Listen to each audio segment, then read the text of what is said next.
আসসালামু আলাইকুম রাহমাতুল্লাহ। সুপ্রিয় দর্শক, আজকের ভিডিওতে আমরা নবী হুদ আলাইহিস সালামের ব্যাপারে আলোচনা করব। কিভাবে তিনি ইসলামের দাওয়াত দেন এবং কিভাবে তার সম্প্রদায় আদ জাতিকে আল্লাহ রাব্বুল আলামিন প্রবল ঝড়ের মাধ্যমে ধ্বংস করে দেন। এই সব ব্যাপারে আজকের ভিডিওতে আমরা আলোচনা করব। প্রিয় দর্শক, হযরত নূহ আলাইহিস সালামের যুগ থেকে হযরত ইব্রাহিম আলাইহিস সালামের যুগের আগে পর্যন্ত মোট দুজন নবী এসেছিলেন 2000 বছরের মধ্যে। একজন হলেন হযরত হুদ আলাইহিস সালাম এবং অপরজন হলেন হযরত সালেহ আলাইহিস সালাম। হযরত নূহ আলাইহিস সালামের বংশধরদের মধ্যে আদ নামক এক প্রবল ক্ষমতাশালী রাজা ছিলেন। তার নাম ছিল আদ। তার ন্যায় শক্তিশালী ও ক্ষমতাবান বাদশাহ সে যুগে দ্বিতীয় আর কেউ ছিল না। এ বাদশার সন্তান সন্ততি ও বংশধররা সর্বদিক দিয়ে শক্তিমান ও প্রতাপশালী ছিল। এ বাদশাহ আদের নামানুসারে এ সম্প্রদায়ের লোকেরা কওমে আদ বা আদ বংশীয় লোক নামে ইতিহাস খ্যাত। এদের মধ্যে অনেকের দেহের উচ্চতা ছিল 400 গজ। এদের মধ্যম শ্রেণীর লোকেদের উচ্চতাও ছিল 200 গজ। এদের মধ্যে সব থেকে বেঁটে যারা ছিল তাদের উচ্চতাও 70 গজ। এরা সকলে অত্যন্ত সাহসী ও শক্তিশালী ছিল। আর এই সাহস ও শক্তির গৌরবে অহংকারে তারা আল্লাহ ও তার নবীকে ভুলে গিয়েছিলেন। আল্লাহকে ভুলে তারা প্রতিমা তৈরি করে তাদের পূজা করত।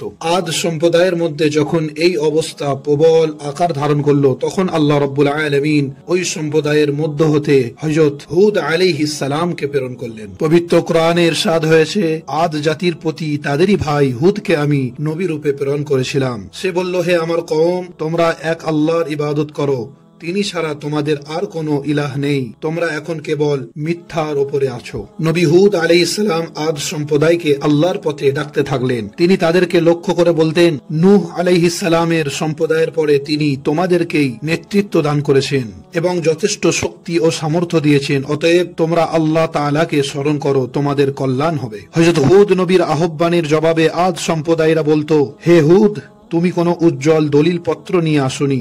আমরা শুধুমাত্র তোমার কথাই আমাদের দেবতাদের ছেড়ে দিতে পারি না এবং তোমার কথায় বিশ্বাসও আনতে পারি না।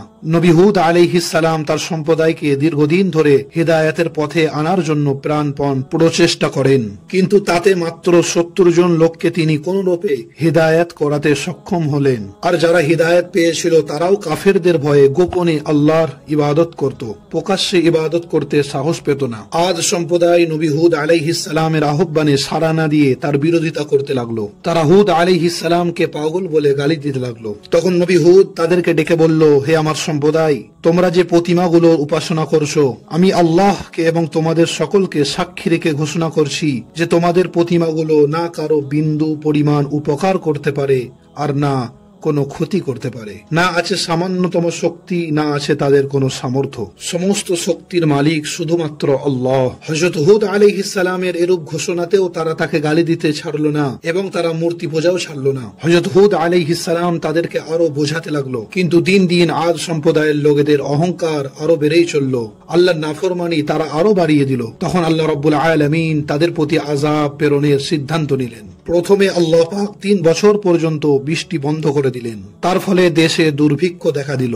আর দুর্ভিক্ষ এমন চরম আকার ধারণ করলো যে তাদের নাকের ডগায় রূহ এসে পড়ল। তখনকার যুগে প্রথা ছিল যে তারা কোনো বিপদ আপদে পড়লে সকলে মিলে মক্কা শরীফে আল্লাহর ঘরের সামনে এক হয়ে বিপদ দূর করার জন্য আল্লাহ পাকের দরবারে দোয়া করত। সেই প্রথা মেনে তারা নিজেদের মধ্যে থেকে কিছু লোককে মক্কায় পাঠালো, যাতে তারা সেখানে গিয়ে আল্লাহ পাকের কাছে দোয়া করে তিনি যেন তাদের ওপর থেকে বিপদ আপদ দূর করে দেন আর বৃষ্টি বর্ষণ করেন। তখনকার সময়ে মক্কায় আমালিকা বংশের কিছু লোক বসবাস করত। তখন আমালিকা সম্প্রদায়ের প্রধান ছিল মুআবিয়া বিন বকর। ভিনদেশী যেসব লোক মক্কায় আসতো তাদের মেহমানদারি আমালিকা বংশের লোকেরাই করত। এ হিসাবে আদ জাতির প্রতিনিধি দলও মুআবিয়া বিন বকরের মেহমান হলো। দুর্ভিক্ষের কারণে তারা দীর্ঘ সময় ধরে ক্ষুধার্ত ও তৃষ্ণার্ত ছিল। তারা মক্কায় পৌঁছে ভালো ভালো খাদ্য আর পেট ভরে খাওয়ার সুযোগ পাওয়ার পরে নিজের সম্প্রদায়ের কথা বেমালুম ভুলে গিয়েছিল। যে উদ্দেশ্যে তারা মক্কায় গিয়েছিল সেই উদ্দেশ্যটাই ভুলে গেল। আমালিকা বংশের নেতা মুআবিয়া বিন বকর লজ্জার কারণে নিজে কিছু বলতে পারলেন না। তাই তিনি গায়িকাদেরকে কিছু কবিতা শিখিয়ে দিলেন। কবিতাগুলোর অর্থ ছিল, হে লোকেরা, তোমাদের সম্প্রদায়ের জন্য দোয়া করো যাতে তাদের প্রতি আল্লাহ অনুগ্রহ করেন। তোমরা তো এখানে ভোগ বিলাসে মত্ত, কিন্তু তাদের অবস্থা খুবই খারাপ ও নাজুক। গায়িকাদের মুখে এরূপ কবিতা শুনে তাদের মনে পড়ে গেল এবং তারা সকলে দোয়া করার জন্য কাবা ঘরের সামনে উপস্থিত হলো। সেখানে গিয়ে নিজ সম্প্রদায়ের জন্য দোয়া করলো। দোয়ার পর সাদা, কালো ও লাল বর্ণের 3 খণ্ড মেঘ আকাশে দেখা দিল এবং আসমান হতে এক আওয়াজ আসলো যে তোমরা মেঘ খণ্ড থেকে একটি মেঘ নিজ সম্প্রদায়ের জন্য বেছে নাও। তারা মেঘ খণ্ড হতে কালো বর্ণের মেঘটা বেছে নিল। তাদের ধারণা ছিল যে কালো মেঘে অধিক পানি থাকবে, তাই অধিক পানি লোভের উদ্দেশ্যেই কালো মেঘ নিজেদের জন্য পছন্দ করে নিল। তারপর কালো মেঘ খণ্ডটি তাদের সাথে সাথে তাদের সম্প্রদায়ের দিকে উড়ে চলল। মেঘ খণ্ডটি যখন তাদের সম্প্রদায়ের নিকটে গিয়ে পৌঁছালো, তখন আদ সম্প্রদায়ের লোকেরা বলতে লাগলো, এ আগত মেঘ খণ্ডটি আমাদের প্রতি বৃষ্টি বর্ষণ করবে। কিন্তু আদ জাতির এক মহিলা মেঘটা দেখে বুঝতে পারল যে এই মেঘ রহমতের মেঘ নয়, এটা আযাবের জন্যই আমাদের উপরে এসেছে। মেঘ খণ্ডটি আদ সম্প্রদায়ের উপরে আসার পরে প্রবল ঝড় বৃষ্টি শুরু হলো। একটানা 7 রাত 8 দিন পর্যন্ত ঝড় বইতে থাকে। ঝড় এত প্রবল বেগে বইছিল যে আদ জাতির প্রবল অট্টালিকাগুলো ভেঙে চূর্ণ বিচূর্ণ করে মাটির সাথে মিশিয়ে দিচ্ছিল। বড় বড় বৃক্ষগুলো শিকড় সমেত তুলে নিক্ষেপ করে দিচ্ছিল। শক্তির দাবিদার আদ সম্প্রদায়ের লোকেদেরকে এক একজন করে সেই ঝড় ওপরে তুলে নিয়ে সেখান থেকে নিচের দিকে নিক্ষেপ করে সকলকে ধ্বংস করে দিল। মাত্র 4000 লোক যারা হুদ আলাইহিস সালামের অনুগত ছিল তারাই বেঁচে গেল। অপর বর্ণনায় এসেছে হযরত হুদ আলাইহিস সালাম যখন বুঝতে পারলেন যে আল্লাহ তাআলার তরফ থেকে আযাব আরম্ভ হয়ে গেছে, তখন তিনি যেখানে ছিলেন তার চারিদিকে একটি বৃত্ত আঁকেন এবং মুমিনদেরকে সেই বৃত্তের ভিতরে প্রবেশ করতে আদেশ করেন। মুমিনদের কাছে ওই ঝড় ছিল সুশীতল বাতাসের ন্যায়। মুমিনরা এ বাতাসের সাহায্যে আরো অধিক আরাম ও সুখ ভোগ করছিল। অথচ এ বায়ুই আদ জাতিকে তাদের ঘর বাড়ি ও গাছপালা সহ তাদেরকে উপরে তুলে দূরে দূরে নিক্ষেপ করছিল।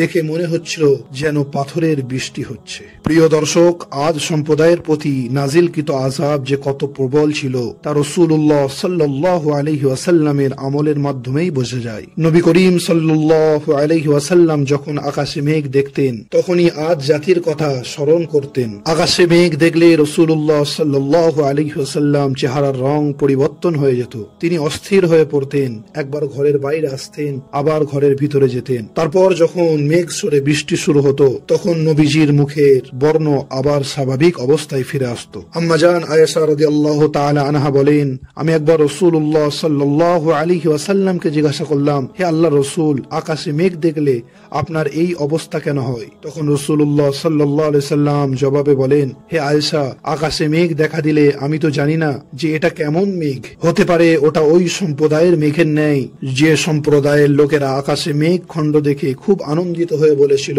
এটা আমাদের প্রতি বৃষ্টি বর্ষণ করবে, কিন্তু সেটা করেনি। প্রিয় দর্শক, আদ জাতির ধ্বংসের পরে হযরত হুদ আলাইহিস সালাম হিজরত করে হাজরা মাউত শহরে এসেছিলেন। এখানেই তিনি শেষ নিঃশ্বাস ত্যাগ করেন। হযরত আলী বলেন যে হাজরা মাউতে বালুল লাল পাহাড় নামক একটি স্থান আছে। উক্ত স্থানে হযরত হুদ আলাইহিস সালামের কবর রয়েছে এবং তার পাশেই একটি ঝাউ গাছ আছে। প্রিয় দর্শক, আমাদের আজকের ভিডিওটি আশা করি আপনাদের ভালো লেগেছে। ভালো লাগলে আমাদের চ্যানেলটি সাবস্ক্রাইব করে আমাদের সঙ্গে থাকুন।